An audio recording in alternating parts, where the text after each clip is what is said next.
So this is actually the story of how I lost a multi six figure deal and how I'm actually going to rebuild the whole thing from the ground up.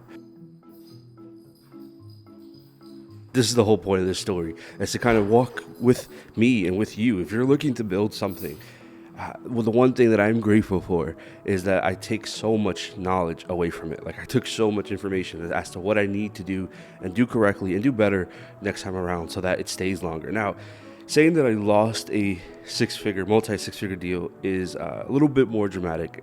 I don't have it anymore, but it wasn't that I lost it. It just wasn't renewed. And that was my fault. I didn't do what I needed to do. I didn't market the way I'm supposed to market. I didn't show up, and I can make 1,000 excuses because I have them. My life was crazy, especially in the middle of getting something that was going to take so much work to maintain. I didn't have the headspace. I didn't have the life. My child was just born. My son was just born, and it wasn't the perfect situation in my life. I wasn't doing everything exactly how I expected myself to be doing it. But then I give that excuse too much power, because there's some people out there that do amazing things despite the circumstance.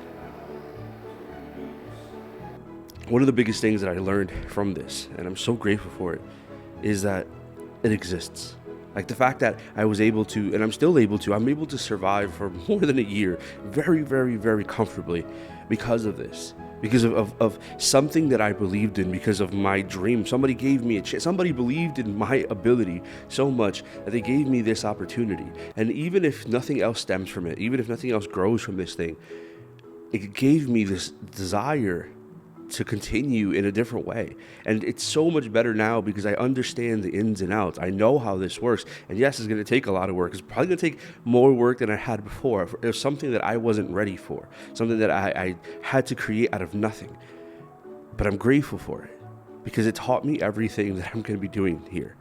So in this series, as I'm walking through building, I invite you, if you're building something, to just take this and mold it to your own thing. Maybe we're building the same thing. It's okay. By the way, I need you to understand that you can support other people, and that's not going to dim your light. Like, the support that you have for them isn't going to make your success less.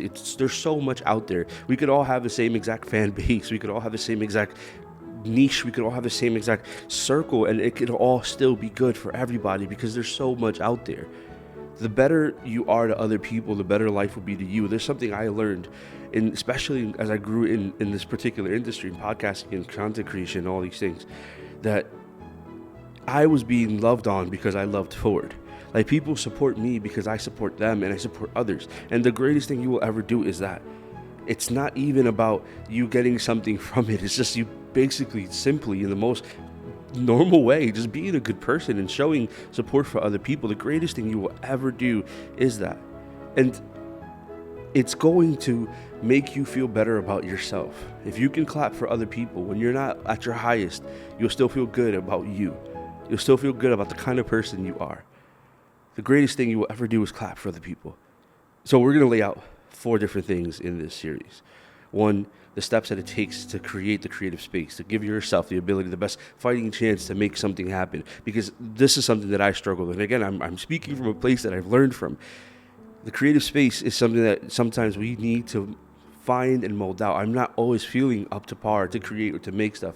But if you make things easier for yourself, if you create a place that all you have to do is just let your emotions and your feelings out and let who you are be authentically there, be present, it makes it so much easier. A lot of the stuff, yes, and we'll talk about this in this series, is scripted and it's created and it's that you're ready to say things. But the most powerful, impactful things are not the things that you're prepared for. They're the things that you've spoken from the heart from. The things that you are willing to be real with yourself.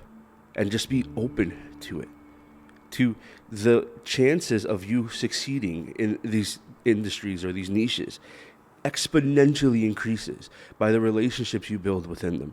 Like, it's that whole saying, it's not what you know, it's who you know. And being good to people always helps, because there are always going to be people that recommend you. The person that reached out to me, the person that helped me live this dream, was a person that saw me on social media and said, I love what you're doing and I want to figure out ways to help you. And that means the absolute world to me, because this is a person that had no need to do any of this for me.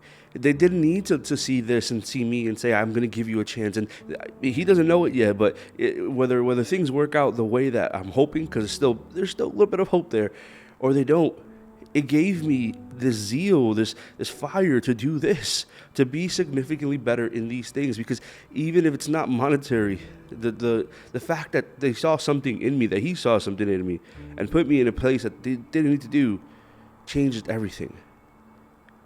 3, this fact that you are your own biggest enemy. The biggest critic has always been me. There are certain things that I make on YouTube now that get no views, or like 20 views. I don't even know how that's possible, but 20 views. And I said it. I said when I had 1,000 followers on this particular channel that I'm going to start changing things because I know it works. I just don't have the motivation half the time to create it. So I'm going to create it. I'm going to sit here and do it. But it's not going to be to yield results. It's going to be to yield purpose. If you're creating things because you want people to see it, or people to applaud you, or people to tell you how good you are, you do not need to be making content. You need to go speak to a therapist. What you're looking for is validation through these things, and you will not find validation on social media. You will not find validation in success. You will not find validation in these places. You flat out won't, because it will never be enough. It will never be enough. Now, if you're doing it because you love it, and of course there's a metric to how good the content you're creating is, absolutely, but in that same breath, if you live for the applause, you die by it. You die by the lack of it. It needs to be that you're creating things because you want to, because you love it, because it's feeding the creative nature in you, this part of your human component that is to create. You were created to create. You were created by the Creator that endowed you with the gift to create, because that's a part of what makes you like Him. But if you're looking for other people to validate it, it's never going to do well. And 4, the most practical of us all, the steps, step by step, on how we actually grow in these things, how we actually become something, how we actually live and connect and create in a way that all cycles into our regular life. Yes, it's really, really hard, but it's going to be so fruitful. So looking at that scope of what you were made to do, of how you were made to create, of how you were made to do these things, if you desire to follow this journey, now this is more like an introductory episode to this whole series that I'm going to be doing. I did on purpose. I'm doing it on purpose because I do want something to be a launching point.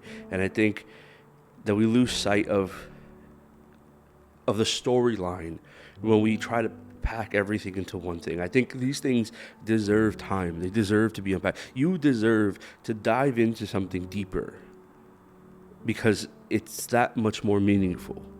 And whether this performs well or not, that's okay. It is what it is. I'm not doing it for that purpose.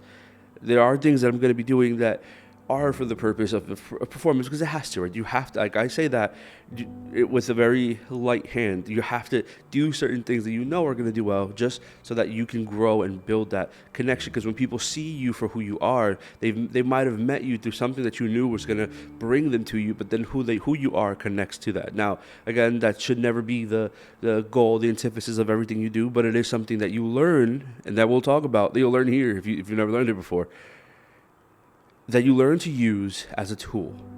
There are countless videos on my YouTube, on my Instagram, and my TikTok that have millions and millions and millions of views, and they all have similar storylines. They all have similar hooks. They all have similar relations, because those are the things that I know work, and they're good, and they're important, and they're factual, and they're actually serving someone. So it's like that's the perfect storm that it could actually be, but it's not the thing that I want to build my whole platform over, right? Those are things that are part of it, not that I'm a part of that.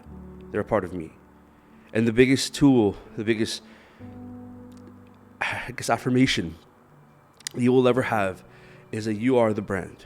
You are what people come to see. You are what people come to listen to. You are what is being sold. Yes, you might have been related or connected to something, and that might have been the thing and whatever, but at the end of the day, people can take away your job. They can take away your podcast. They can take away your social media, but they can never take away who you are. They can't take away you, because you are the brand. Your name is the thing that rings bells. Who you create and who you make is the person that will overcome everything else. If you are living to live under something or someone else, then you will always be under it. But because you know you are the brand, nothing can kill you.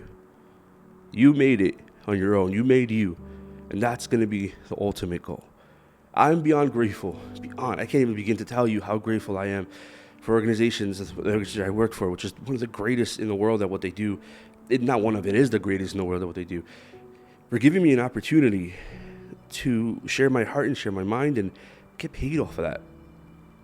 But even more, giving me this zeal to create what I'm creating.